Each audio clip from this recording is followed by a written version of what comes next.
ഷെയ്ഖ് ഹബീബ് ഉമറിന്റെ ശിഷ്യൻ ജവാദ് മുസ്തഫാവി നമ്മളോട് അല്പസമയത്തിന് മുൻപ് പ്രതികരിച്ചിരുന്നു. അദ്ദേഹത്തിന്റെ പ്രതികരണം ഒരിക്കൽ കൂടി കേൾക്കാം.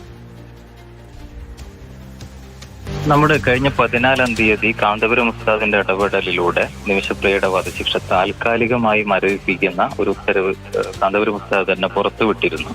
അതിനുശേഷവും തുടർച്ചയായ ചർച്ചകൾ ഉസ്താദിന്റെ അഭ്യർത്ഥനയെ തുടർന്ന് യമനിലുള്ള പണ്ഡിത സംഘം അവിടെ നടത്തിക്കൊണ്ടിരിക്കുന്നുണ്ട്. ഇന്ന് ഈ സൗഹൃദ കാന്തപുരം ഉസ്താദിന്റെ പ്രതിനിധികൾ കാന്തപുരം ഉസ്താദിന്റെ ഓഫീസിനെ അറിയിച്ചതായി നമ്മൾ അറിയുന്നത് വധശിക്ഷ ഇനി ഉണ്ടാവില്ല എന്ന് ഉറപ്പ് ലഭിച്ചതായിട്ടാണ് ചർച്ചകളിൽ.